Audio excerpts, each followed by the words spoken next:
on all the different platforms: Instagram, YouTube, Yep. Facebooks. All the tubes. Are we on TikTok yet?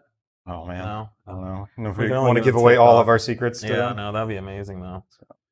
We All could like talk about cars with Britney Spears music in the background. right.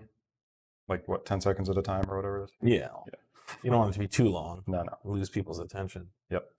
All right. I think we're good. We're up on everything. Good. So, Well, everybody, welcome to our 10th Facebook, Instagram, YouTube, Instagram. live Yeah, chat. we need a better name for this. Yeah, we need to come up with a good name. And we could call it like Snapchat or something. That'd be awesome. Welcome. It's the week of 4th of July, so hopefully you have Friday off. We're closed Friday. And I think the 4th of July is on Saturday, so hopefully you guys can do something fun and safe.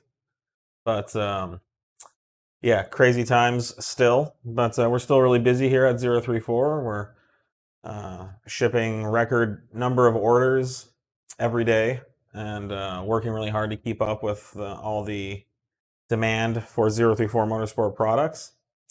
So thank you for all the support, and we continue to release new products all during this time. Our product pipeline's pretty deep, so we're working on, we're releasing products now that we started working on like a year ago. In some cases. It's pretty amazing how long it takes to get some of yeah. this stuff flushed out and ready for you guys. There's one product that we're looking to release hopefully in July that's literally been in development for like 4 years. The B8. You feel a little more specific about that one? We have some B8 spherical lower control arms coming out. God, yeah. Those have been on Nate's car, our in-house B8S4 for 4 years now at least. Yep. So I have them. We took them off because we were evaluating the wear and tear on them and some other stuff. They're in really good shape still. Well, I should have text Mark to bring them over if he wants. But so we're continuing to release new products. So thank you for the support. And this is a live chat, so be sure to put in some questions. I think we have Nick.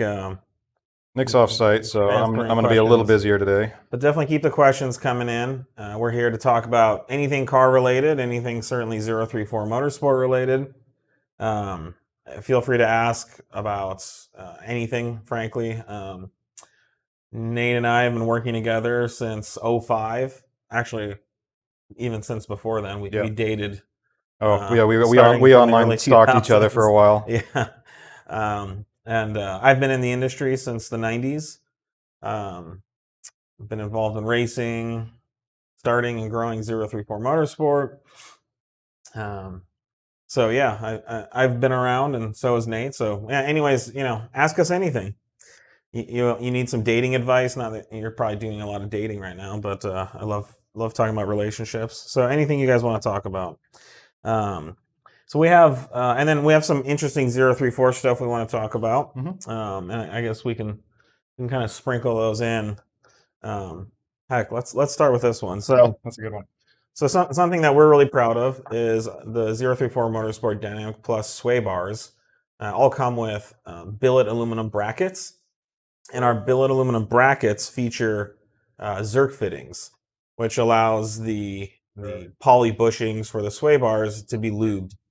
And so we have always offered this feature, but when we ship the sway bars, we include a packet of PTFE or Teflon silicone grease.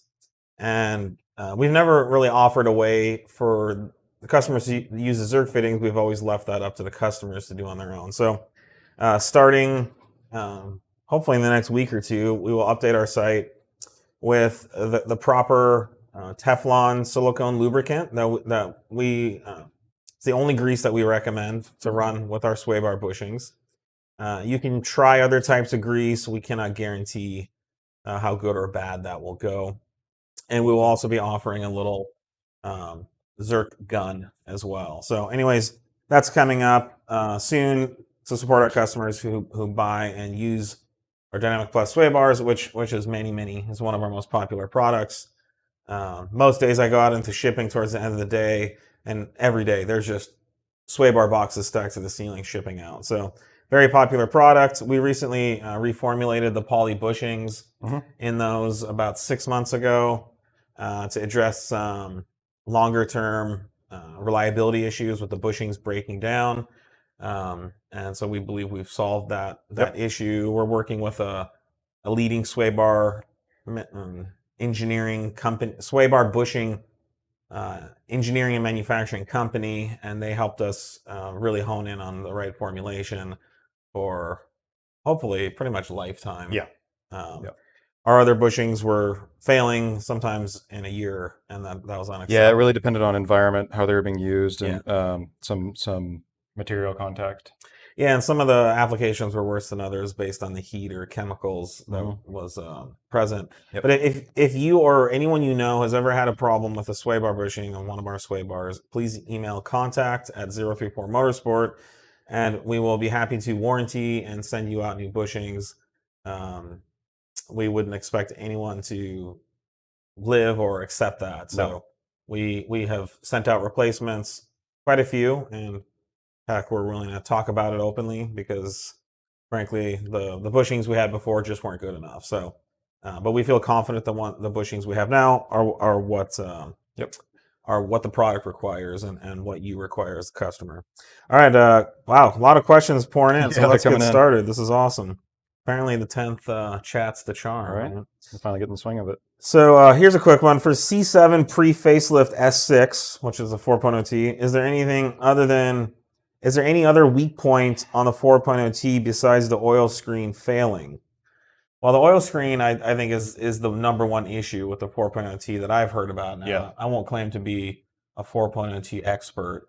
I mean, I certainly know more about it than the average person, but the oil screen we see that in our service department. And so what happens is there's an oil. It's like a turbo pre-filter, basically. Yeah, there's a oil for the turbo comes up through the block into this little housing, and the housing has oil feed lines that go to the turbos. And Audi decided to stick a screen in there to help catch any debris from the block. To save the turbos, yeah. Yeah, right. But what happens is the screens get clogged, and literally it stars the turbos from oil, which results in a pretty immediate turbo failure, and the bearing section of the turbo seizes and typically fails catastrophically, and sometimes the turbine wheel ends up down the exhaust and the compressor wheel's bouncing around in the compressor housing. So we've looked into remedying that issue with a product. It's in our list of product ideas. But I'll give a plug to JHM. I do know that they released a solution to this, which eliminates the screen, installs a serviceable filter. So there's a little housing that you can take apart. You can clean out the filter and put it back, and that's a good solution. That's frankly, the factory should have never stuck that screen in there.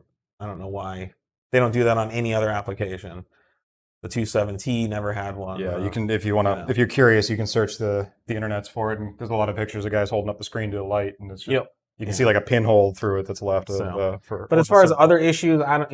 I mean, there's weak points once you start modding that everybody needs to look into, as far as keeping your intake temps cool, airflow restrictions and that kind of thing. But as far as Achilles heels, they're pretty good cars. Pretty solid. Yeah. They're solid cars, but I can't think of anything. Not something that's like everybody has to deal with aside from those screens. Yeah. Next question. Anything still in development for the B8/B8.5? Yep, that was actually the thing we were just talking about. What I was digging around for down here. Let's so these are a little grungy. They were literally on the car for 4 years. These are a spherical control arm kit. So what that means is, you can probably get closer up there. Yeah. Let me. So disregard the road grime on the ends, but so they're a little dirty, but let me get you that video up. So normally there's a rubber bushing here, which our density line have, and so we replaced that with a billet aluminum housing, and then inside that aluminum is a spherical bearing, which basically takes out any slop, allows full articulation of the joints, but with zero compliance. Yep. So you no longer have rubber swinging and moving around. So the advantage of a product like this, this is the other string arm. This is normally where the shock attaches. Correct here. Yep. And then this is the inner joints. But with all the play gone, your alignment settings never change. So when you go into a corner and the tire grips, and the suspension loads up, with a rubber bushing, your camber, your toe, all that stuff will change.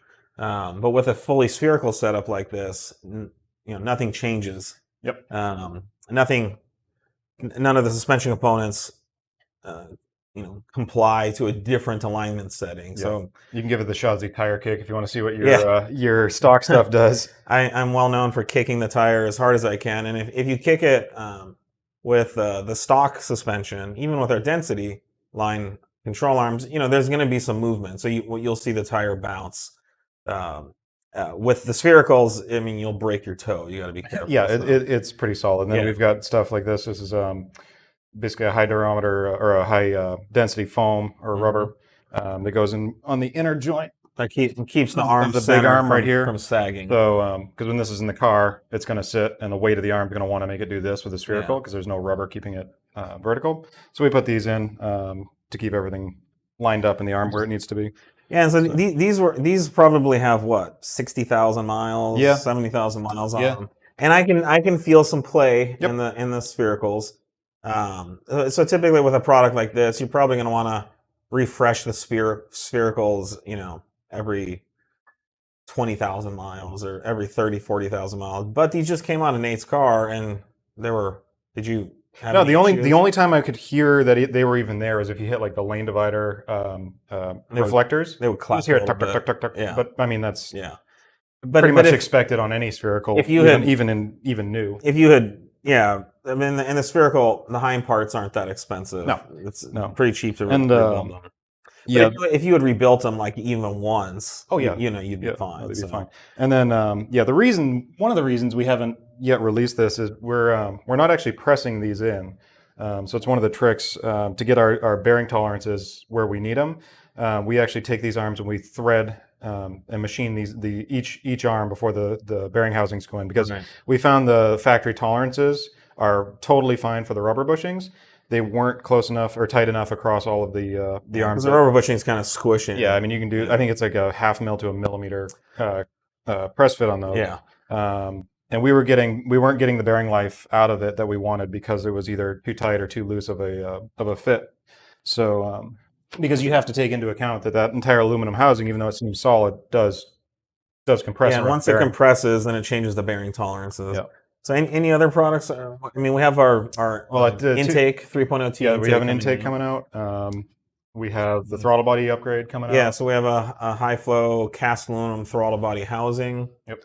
And then all the software we're cranking on every day. We're going to call it the Super Duper Charger. Oh yeah, the Supercharger. Yeah. But yeah, so we're not done with B8 at all. No. There's more stuff coming, and so yeah, stay tuned. B8's really hot right now. Yep. Next question: TTS versus S3, which is faster with the same mods tuning?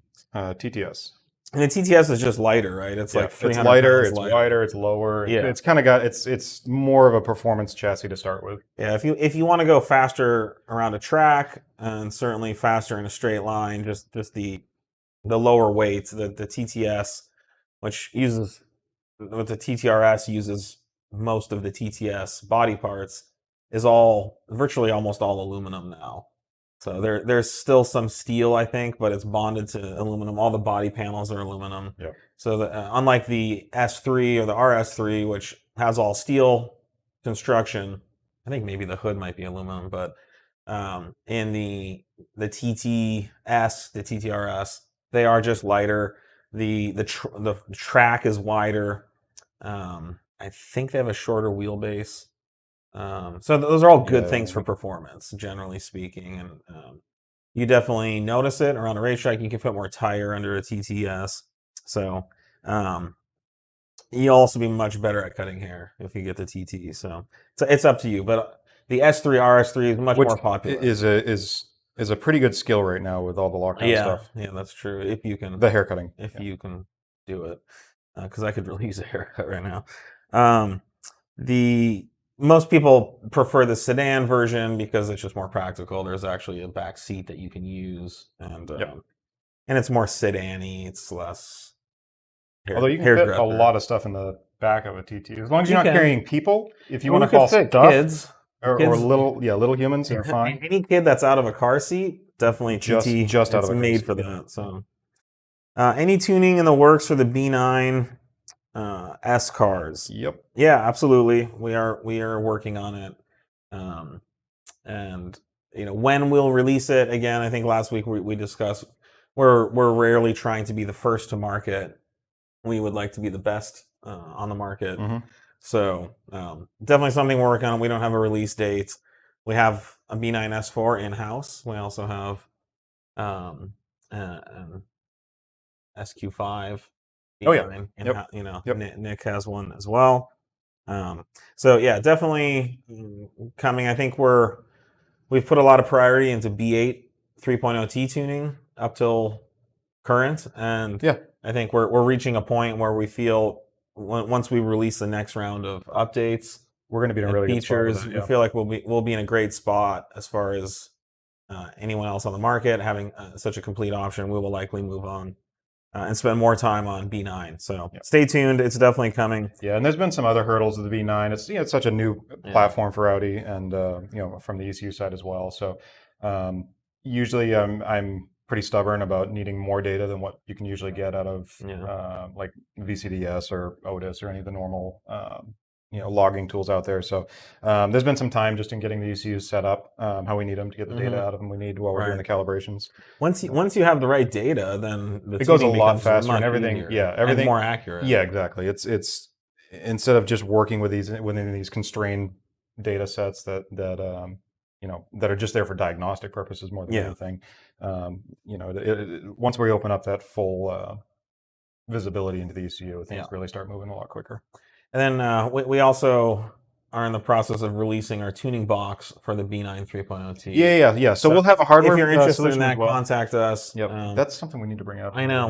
We need to release it. It's done basically. So, but yeah, you just plug it in to the car, and the power increase is great. I've put a lot of miles. We've tracked it. We've done a number. Does of our car days currently have it on there? No, it's not on there. It's got our it's got our software on it. Okay, yeah, because I was gonna say it felt really good. Yeah, no, it's our last week, and I was like, our early stage 2 software is on it right now. But the tuning box will be very simple, at home plug-in solution, and there will be no flashing in the ECU. So from a warranty dealer standpoint, potentially. Yep, and it offers a little bit of adjustability as well. So. Yeah, there's different maps you can load in and stuff. So, next question. Wow, you guys are asking questions. This is great. I don't think we'll get through them, but when will the RS3 carbon fiber engine cover be released? I don't know. When will that? I don't know when that's on the schedule. I think we're just waiting for the product to show up. It's out of engineering's hands. Yeah, I think we're just in an initial production run right now. The manufacturing team's doing it. So I mean, hopefully in the next month or so. It's been. I know we signed off. See if we have we signed off on it at least a month ago. Yeah. So it's a great product. This is the engine cover that I drove to SEMA with. The engine cover just sat on. Our thing with our engine covers is we want them to stay on even if there's no tape or anything. And so we just set it on there, and I drove all the way to Las Vegas. That should be pretty soon. It looks like we started actual production run about 3 months ago. Yeah. So hopefully in the next month those will be released. But I drove. It also gives you an idea how long it takes to tool up and make. It does take a while. But I drove through Mexico at speeds well over 100 miles an hour, and the engine cover was just sitting on there. There was no tape, and it didn't move at all the whole trip. So it's a good product. We're excited to release it. Next question: When will be making upgraded clutch packs for the B8 S4? Well, we haven't currently talked about that. They're really not needed. I haven't found a need for it yet with anything we're doing. It's down to software that's kind of set up right to deal with the torque that you're working on right now. So I mean, Certainly from a stock turbocharger or stock supercharger or any of the superchargers on the market currently, There's no need. there's no need. Yeah. So I mean, here's the thing with upgraded clutch packs, and one very big notable tuner when DSG first came out didn't have good DSG tuning. In other words, the TCU didn't apply the right line pressure to the clutch packs to increase the clamping force, and so the stock clutches would slip, and they blamed the stock clutches, saying that the stock wet clutches, which are freaking amazing, that they were too weak and they didn't hold. So they went to some company, and an aftermarket variant was released with a clutch disc material with a higher coefficient of friction, which just means that because they couldn't squeeze the disc harder, they made the discs grippier. And so they did hold slightly more power. It's very expensive. You had to take your whole DSG apart. Yeah, that's not a small and install. all just to band-aid the fact that the tuning was bad. So over the years, tuners like us got involved, and we actually figured out how to make the DSG grab the discs harder, which is frankly amazing. Yeah, yeah. Imagine a manual transmission where you can just go into the TCU and say increase the spring diaphragm tension by 50%. Yep. You can't do that, right? So you have to take the clutch pressure plate out. You have to send it to South Bend or someone like that, and they take it all apart and they put in a stiffer spring in there and send it back to you. And then your left leg can barely push the clutch pedal down. But that's the only way you can get more clamping force. Yeah, these DSGs have been just freakish in the amount of no compromise performance we're able to get out. I mean, the thing still drives better than when it was released. I mean, I was doing some launch control testing this weekend, and it's like full four-wheel burnout whenever you want from the launch, if traction dependent. And the biggest problem we have right now is putting the power down. So I mean, the advantage of DSG stock clutches is they're bathed in a fluid which absorbs all the heat. Heat is the enemy of any clutch. If there was a manual clutch that was bathed in an oil that cooled it, that would be amazing. It would increase the power holding and the life of that clutch substantially. So that's the advantage the DSG has. I would challenge anyone who thinks they need upgraded clutch packs, get the right tuning, and you won't ever think about that again. Ask any of our B8S4 customers if clutch packs are on their mod list, and I don't think any of them would say they are. So yeah, try and get a ride in one. It's a Band-Aid product. It's they're nice, crisp shifts, and no sign of slipping. Yeah, so no, we don't have any plans. It's not something we're even talking about. And we actually used to sell upgraded clutch packs years ago, and when we finally figured out what was going on, we discontinued and dropped the whole line the DQ250 stuff. Yeah. Because again, the DSG tuning was not good. I mean, that was before we offered the 250 stuff. Yep. But the well-known major tuner was pushing clutch disc upgrades as a necessity mod, and it wasn't. So, can you explain the B8S4 high rev map? Can I get a 1.33 high rev DSG tune? I'm actually just looking. That should be already up, but it may not be for that specific application. Yeah. Okay. Well, they're asking for an explanation of it. Yeah. The high rev map is just obviously it allows you. So there's two things with these ECU and TCU. They have to work together. So you'll see on pretty much all of our ECU files, we offer a high rev map now, which will just let the ECU wind out to. Typically, we allow up to 7600 for most of our high rev stuff. That just means the ECU's hard limit now is at 7600. The transmission side's always going to shift a little below that, or quite a bit below that, depending on the maps. Yeah. So you just have to open up one limiter so that you're allowed to reach the next limiter on the next component, because you're always going to stop at the lowest of between the two components. Yeah. So it's higher revving, just like the name implies. Yep. B5S4 best street turbo setup. Okay, well this is easy. After all these years, after all the options that have come out, hybrids, for sure, my opinion, Nate, it's probably similar. The Plain Jane KO4 RS4 turbos, the Borg Warner RS4 turbos are the best street option. For a 2.7, they're optimal. They have the right amount of lag. They offer full power all the way to redline, and they produce as much power as you can make on pump gas. Yeah, that's the issue. That's a key people don't often see is Yeah. 99% of the time you're running around on the street on pump fuel. You can only make so much power no matter what turbo you've got. So you go these bigger and bigger setups. Yeah, you can make a little more top end, but you're giving up a lot. You're going to of lose range. all of it down low. And so, when a car is fast, it's not because it makes an extra 50 horsepower above 6,000 RPM. When a car is fast, it's because it makes that 50 horsepower, from 3,500 RPM to 7,000 RPM. And that's what KO4s give you. You could put 1,000 horsepower turbos on your 2.7 on 91. You're actually going to have much less area under the curve of power than if you had KO4s. So there's just a certain amount of power and torque you can produce on a given octane of fuel. Doesn't matter how big your turbos are. I mean, we could start. There's always exceptions, and we could start arguing some esoteric points. But KO3s arguably are actually really good on 91, but they just don't flow enough to get to red line. Yeah, you can really feel the taper off. But I mean, if you want to drive between idle and 6,000 RPM, KO3s are the best turbo you can run. But if you want to shift that power band up slightly and get a lot more power, the KO4 is the way to go. So we do sell Tile turbos. I think, the Tile, I don't even know what they have now. Are they 605? 605.2 and 605.2. But they just changed it or something recently. But they've been updating it. Those are good if you're willing to run like 100 octane or race gas. If you can get on E85, something like that. Yep. And you build a motor that can rev, so you can rev that out to 8,000, 8,500 RPM.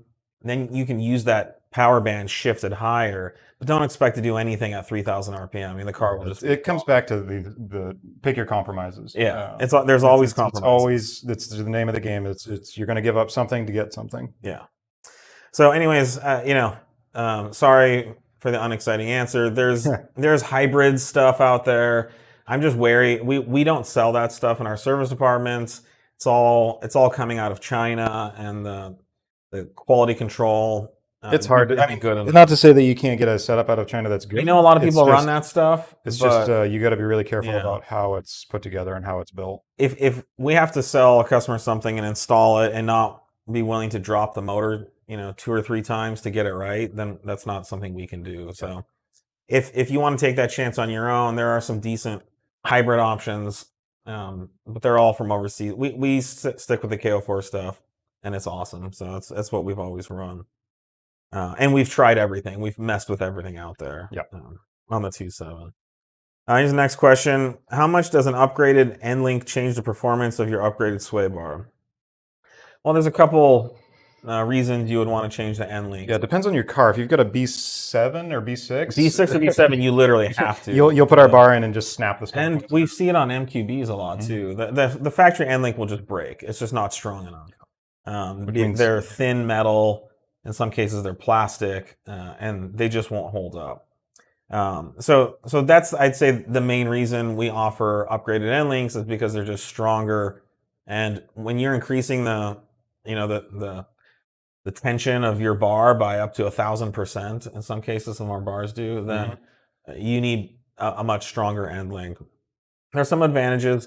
Our N-Links that are adjustable allow you to take any preload out. So if the sway bar has a slight twist in it, or there's something going on with your chassis or suspension, one N-Link, you'll install one N-Link, and you go to install the other one, and you have to kind of twist the bar or push the bar up or down a little bit. So that's now creating a preload on your suspension. It's not the end of the world, but it's nice if you can take that out, because now that sway bar is either adding or taking away from the spring tension of your suspension.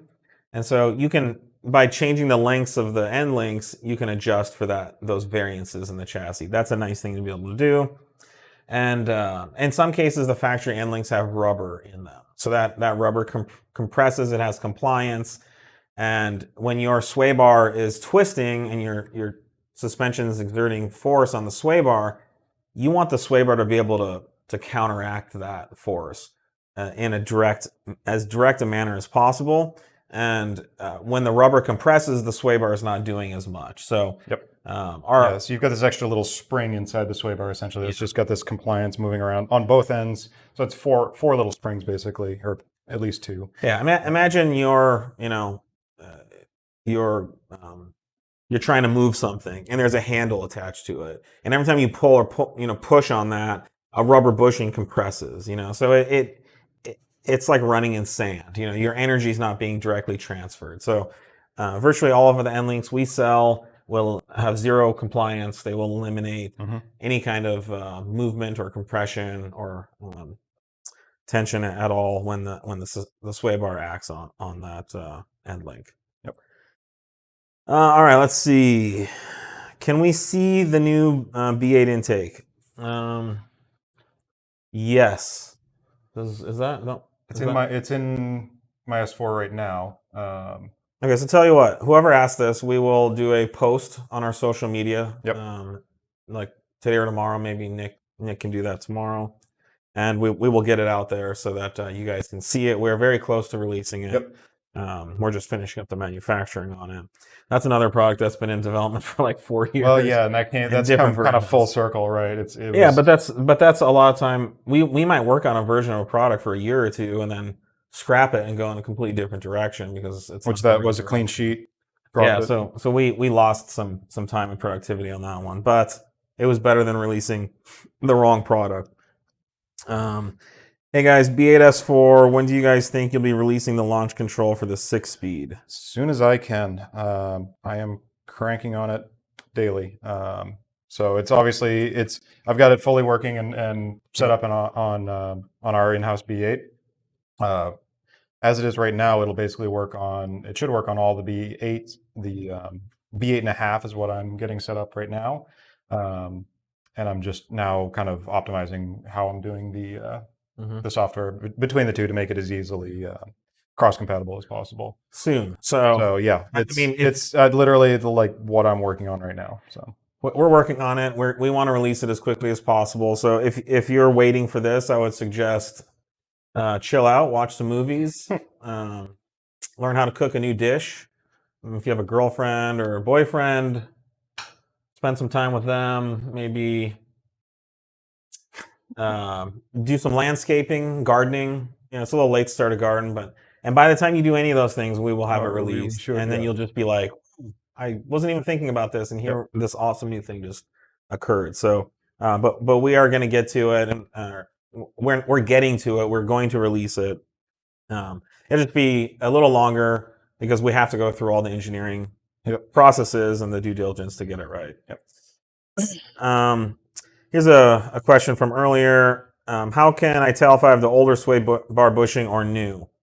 There's not an easy way to tell, and frankly, kind of the same design. If you have bushings on your car and you don't have any issues, like mainly you'll hear a clunk or something, I would say go inspect them. The mode of failure on the older bushings would be you would see. So around the outside of the bushing, there's a flange which centers it in the sway bar bracket, and that flange would begin to break down or degrade. And once that happened, the bushing could start sliding around, and in many cases, the bushing would come out from the bracket, and then your sway bar hits the bracket. It's not a safety issue or anything, but certainly the sway bar is not functioning how it should, and the noise and sound would alert you to it. So. Do a visual inspection if the bushings look good, if they're intact. I would also say if you've bought the sway bar in the last 6 months, you should be fine. But if like 8 months to a year you're older, then you could have the bushing. Now keep in mind, we document our warranty and product issue claims closely, and less than 5% of customers reported an issue with this. So. There's a very, very big chance that you won't have an issue even if you have the older bushings. But if you do, we're always here. We're not going anywhere, and we'll always be happy to help you out and make the bushing situation right. So basically, our bushing shouldn't fail. Right. I mean, they're not going to last forever, but they shouldn't fail within 6 to 12 months or something like that. But yeah, if you've got any issues or concerns, just Yeah. hit up contact at. I have a stock B8.5 S5. Do you sell a complete package for better overall handling and power? Yes. We don't have it on our website as a package. So please email contact at 034 Motorsport, and we will be happy to put together a quote for you with all the products that we recommend. You could also just go on our website, put in your make model into our website, and all our handling and power products will be available for you to view and consider. But definitely shoot an email to contact if you'd like to speak to someone from 034 about that. We'd be happy to. Can I pre-order a B8 intake? Probably, yeah, sort of. You can get on a list, and we will contact you once it's available. Yeah. Just email contact at 034motorsport.com, and we'll be sure to we'll be sure to put you on a pre-release list so that the second it becomes available, you'll be emailed by someone in our customer service departments to get that ordered as soon as possible. Yeah, we don't generally like taking money or actual pre-orders until things are we won't fully take your flushed money out and ready to go. No, not at all. So, this one comes up every week. How does your software compare to Unitronic, i.e., APR, etc.? It's first every tune for every motor ECU platform is pretty different. Mm-hmm. So one tuner could have a great 2.0 TMQB Gen 3 tune, and maybe their other tunes are crappier because they were tuned 5-10 years ago by completely different tuners, and some of the bigger competitors out there, they will spend time on an ECU platform, and then frankly they'll just leave it for dead as they move on to be the first for new applications. Mm-hmm. And so at the time their tunes were good, but these tunes are being constantly developed out in the market, and because they're not willing to go back and spend time on a smaller market that frankly is worth less money, they're putting all their engineering focus on the new products. But here at 034, we will go back and update tunes. So like even our old 27T tunes have benefited even recently from recent ECU developments we've made in like the B8 platform or the MQB platform. And so, the stuff that's even in our 27T tuning now, 5 years ago, nobody in the world had, So these things keep getting developed. For us, it's relatively easy to go back and update those because the same team of people who developed the tunes 5, 6, 7, 8 years ago are still doing it now. And it's relatively easy. I'm still here. Yeah, as opposed to cracking open, pulling some old file off the shelf, dusting it off, and trying to figure out what the heck that guy who used to work here did. Yep. So what we always like to say is we like to talk about 034 Motorsport, and what we always strive to do is an OEM plus type tune with the peak optimal safe power, with excellent drivability, excellent throttle control, safety. To this day, we are not aware of a documented engine failure on 034 Motorsport tuning. Mm-hmm. Other tuners out there have many documented. I get a lot of people requesting the Hail Mary files. I'm always very hesitant to do anything, and I haven't provided. We don't really do that, and the Hail Mary, Hail Mary is not that much better than just the regular Mary. It might be a couple more horsepower, but the chance of blowing your motor is substantially higher. But I would say, to be fair, a lot of the blown motors out there aren't Hail Mary. No. I'm not saying that's all. Yeah, it's just bad special requests or anything. A bad tune without the right kind of safety measures or controls. We always attempt to work within the factory ECU tuning protocol. So if boost is going up, we don't just scale up the map sensor or trick the ECU into running more boost. Right. We actually go in there and re-engineer the ECU to read the higher boost levels. And so you're in that boost map, You're not off the map. You're not riding the top row of some map. Yep.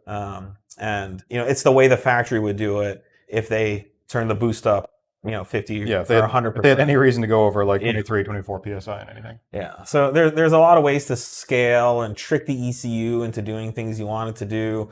Those result in major safety issues for the engine. It means the ECU is not in full control. The ECU isn't monitoring all the variables, and so it's kind of like, you're on a ride, but you're not scared because you don't see all the dangers out there because someone's put blinders on you. Yeah. And so our tunes, we always strive to work holistically inside the ECU mapping so that the ECU is actually in control. Yep. And that also means all the OBD diagnostics work, logging all works. You can get accurate data out of the ECU, and the benefits in drivability and safety again are huge. So there's no dyno chart for safety. There's no dyno chart for drivability, but there's oh, Nick, I'm not aware of that. You should tell me about those if that's the case. But no, so there's no dyno charts for those things, but that's our goal is to provide the peak power with the best drivability. So there's a lot of good tuning out there, and it's up to the customers to check it out. All right, next question. I have a 2019 Golf R. I would like to add a rear bar to replace the factory one. I see that you offer two, a 22 mil for the Golf R and a 24 mil for the RS3, but it also is listed as working for the Golf R. What's the benefit of going with a thicker bar? I use this as a daily driver with some autocross coming up. So the thicker 24 mil bar will result in a more lively rear end. It will. So when you kind of go into a corner and you turn the steering wheel and you back off the throttle, more weight will shift to the rear and the car will become more tail happy. So that could be a great thing for autocrossing.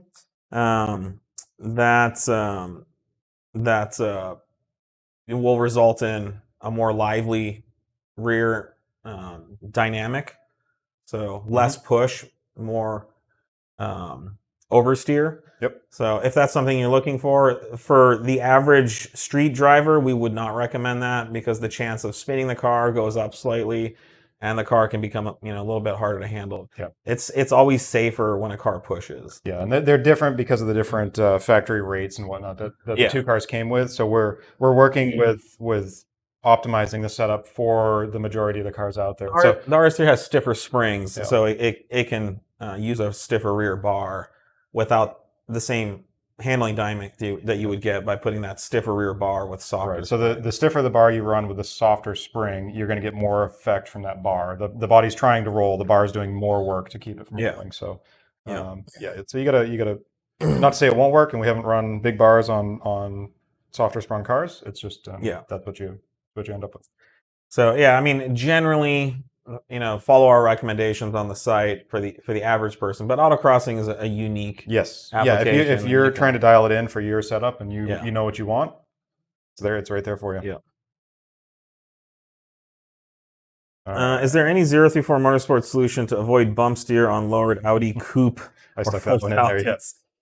We used to do a whole custom upper strut for the KW kits. No, there isn't. But if you want to read up on bump steer, you can figure out how to do it. It's actually not that hard on those cars. As long as you can cut and weld. Yeah, you've got to cut the steering arm off and lift it up and change the geometry a little bit. Yeah, or you can do it on the steering rack side too, because there's that whole bracket that bolts. But basically, when your car is sitting, you want your tie rods to be perfectly level. If you lower the car a lot, your tie rods are going to be pointed like this. And what happens is when the suspension compresses, when that tie rod's at an angle, the tie rod creates a pushing force. And so when you hit bumps, the steering wheels start. And the car actually wants to steer, which is why it's called bump steer. So if you can put that tie rod in equilibrium to the ground, then that's a good start, and you can tweak it from there. What are the weakest points of a 2019 Golf R DCC DSG? I mean, that's a pretty Pretty new car, sorted. but I mean, yeah, it's a pretty new I haven't car. I heard too mean, many I would issues. say the weakest point of that chassis in general has been the Haldex, but I think they've gotten pretty good on these 2018, 2019 models. So it used to be about, in the 2015, 16, 17 S3s and Golf Rs, you get about 30, 40,000 miles in the original Haldex. And some guys were having issues with That's right. the controllers or the clutches. Yeah. Yeah, I don't know I haven't heard of that many 2019s or even 2018s with that issue, but it could also be just low mileage still. Yeah. Ever a possibility of a training tune for B8 all roads? Yep. Yeah, they're the Definitely. same. Yeah, they're the same ZF8. transmission. It's the ZF8. That's in the A6s and A7s we're doing already. Yeah. I can already read and write them. So yeah, It's just it's on our list to get to. it'll probably come in conjunction with the ECU tune as well, so we know everything is done right. Any benefits, downsides to upgraded cams on a 3.0 TFSI? I'd say no. I mean, sure, I'm sure you could get cams that are going to make more power. Can you? I don't know. It depends on your setup and what you're doing. Yeah. It's a very expensive investment to test. It's expensive. It's And potentially fraught with having engine failure issues. Yeah, it's hard to do right. Getting the cams timed, aligned correctly is a huge pain these days. It used to be a lot easier. Yep. And generally, for the minimum thousands you'd spend. Oh yeah, on you're it. probably $2,000 to $3,000. I mean, the cams are probably just thousands. for the hardware. Then the labor is more thousands. You might pick up some power, and really you would need custom ECU tuning to take advantage of that. Yeah, because you've got the cams on these. The problem with the good thing about the newer cars is it's a problem for cam. It's a problem for cam manufacturers. I mean, you can change lift and whatnot, but the opening angles we have control over now, so we can actually, you've got an active cam in the motor essentially. So we're essentially giving it a more aggressive cam tune. It's amazing now. In the software. These newer motors, it used to be you had one camshaft profile, and the camshaft wasn't adjustable in any way. Lift wasn't adjustable, and the cam could not be advanced or retarded at all. Then in the 1AT27 era, they added a solenoid. Yeah, you could at least switch that would tighten the chain, and the cam would, it was like 14 degrees. There, yeah. Whatever. I think it would retard the cam 14 degrees if I remember correctly. And then starting in the FSI era, they added full cam adjustability of each intake and exhaust cam. So now you can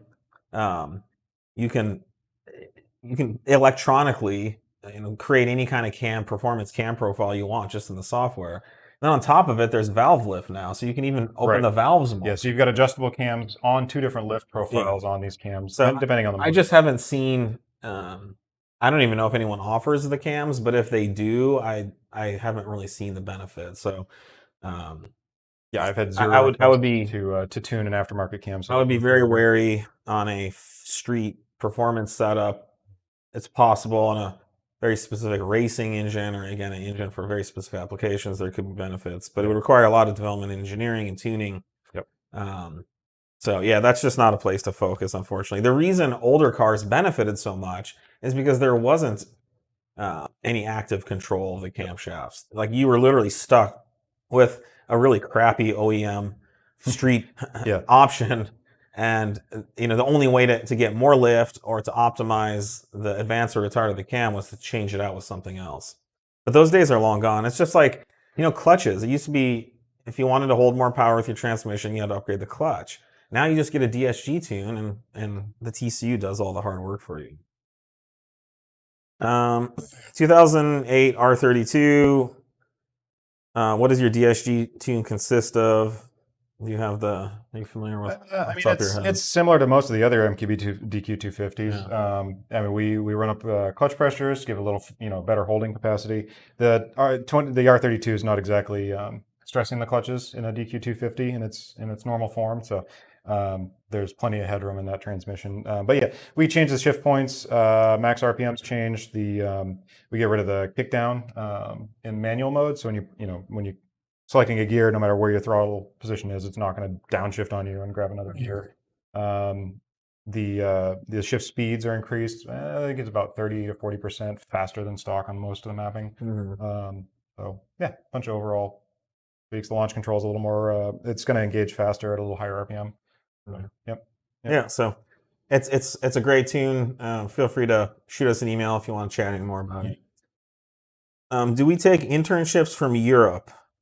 I mean, probably not, but feel free to apply on our website. You can go to the careers link on our homepage down at the very bottom, and or you can email jobs@034motorsport.com.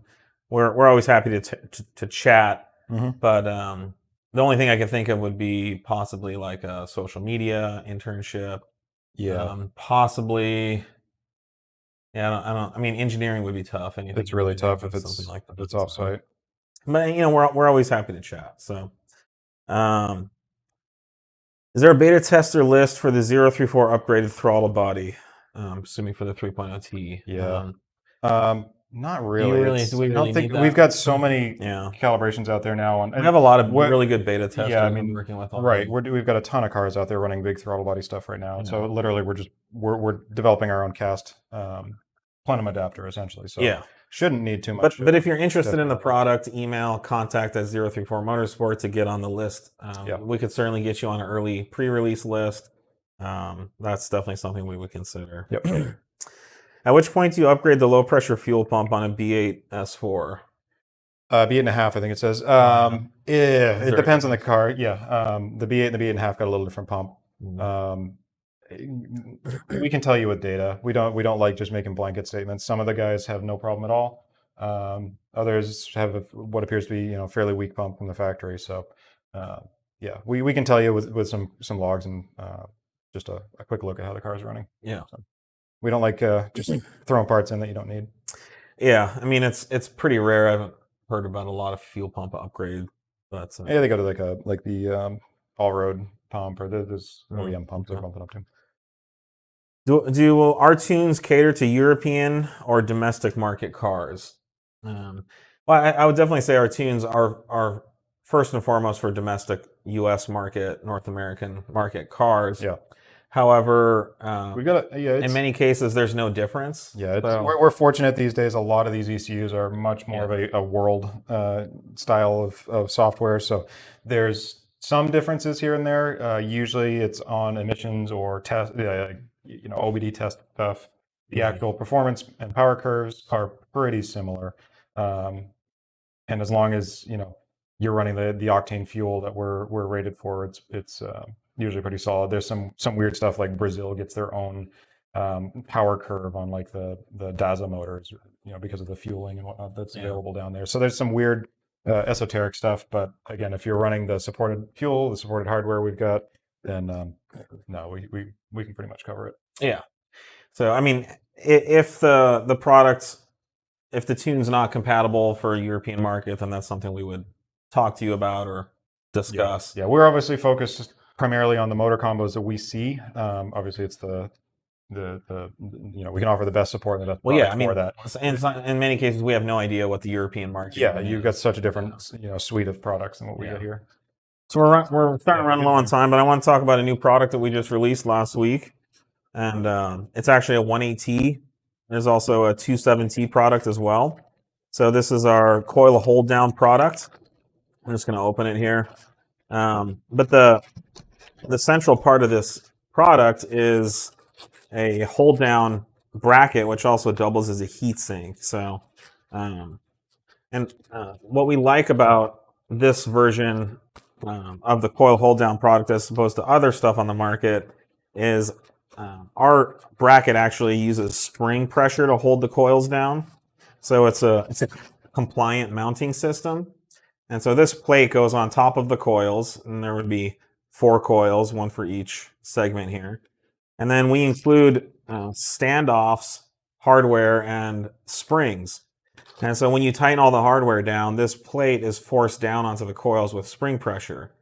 And so with heat, things move around, things expand, but the coils won't be able to pop out because of the spring pressure. But if the coils decide to expand a little bit or move up or down, the bracket will maintain even tension on them. And there's also nothing to melt. There's no plastic or anything like that. Some of the other products on the market use like plastic screws to hold the coils down, and they melt and they loosen and stuff like that. So It's definitely not the cheapest option, but we believe it's the best. And there is a kit for the 1AT and also a kit for the 2.7, which comes with 2 smaller brackets. And the heat sinks are angled, so airflow from the front of the motor will flow through the heat sinks in either direction, whether it's transverse or longitudinal. So check that out. It's live on our website. This product is in stock and ready to ship. And shoot us an email, contact at 034 if you have any questions.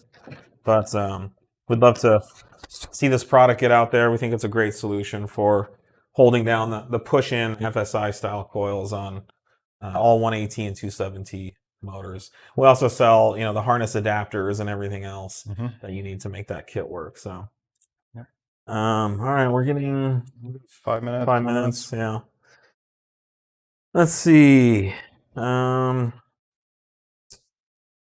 do you think about the free valve camless valve train? I think that's on the Koenigsegg. Koenigsegg has, F1 and Indy, and it's been in racing for a long time. If it's technically a superior option to camshafts because, again, you're not limited by the physical dimensions of the camshaft lobe. I don't know what obviously they're using it on these extremely high rev, high output motors. So they're essentially, you've got a fully programmable intake system. You can shut off cylinders. You don't even need a throttle body. Yeah, essentially, it's great technology. You don't need it. You need half the amount of. You're controlling how much air goes in and out of the cylinders, and there's no limitation. Right. So if the ECU says open or close, it can do it whenever it wants. It can go open as far and high as it can. It's just very expensive technology. I think there's the BMW 5 Series had it a generation or two ago. It was like the M5 or something. I think the amount of lift. I'd have to look back. I don't. No, I think it had It was fully camless. It didn't even have a throttle body. Okay. So, and which is cool, right? Like you can idle the motor with just the valves opening and closing. Yeah, and there's a lot of other kind of neat features that a lot of people don't think of either. You've got such a controlled environment now that you can do things like stop-start systems without using the starter. Yeah. So you just leave a cylinder charge right. when the motor stops, and you just light it off, and you're ready to go without even engaging the starter again. Yeah. So there's all kinds of cool stuff. These things are going to start opening up. It'll be interesting to see more mainstream. how much more manufacturers invest in the gas engine versus electrification. So I would question whether anything like this would be widely used. Yeah, it'll be interesting. We are kind of at that paradigm esoteric applications, but from a manufacturer point of view, electrification's so attractive. It's so much better, and so I think everything's definitely going to that. Yeah. So, but there are some aftermarket camless products. There was one that I worked with early on with 034 EFI that was a pneumatic system, and there were valve actuators that were pneumatically controlled with air pressure, and there was a fully programmable ECU that would control it. So it's really cool tech, but it's never really taken off. Yep. So I think we're pretty much at the line. There. All right. We got 2 minutes left, so we have a lot of questions left. Yeah, we're gonna save these up. And we will save them for next week. So tune in next Monday. It's 10 a.m. Pacific. So 1 o'clock Eastern, right after lunch. Grab your drink and hang out with us. So thanks again for joining us. Thanks again for all the great questions. We really appreciate it. Yeah, you guys were busy today. Giving us a place to talk about cars and talk about 034. We really appreciate it. And if you have any questions throughout this week, feel free to message any of our social media pages. Bother Nick with them. Yeah, send an Instagram message or a Facebook message with your questions. You could even probably ask them in this live chat, and we'll keep track of it and add them for next week. So thanks again, and have a great 4th of July. Yeah, and stay healthy out there, and we will talk to you guys next week. Thank you.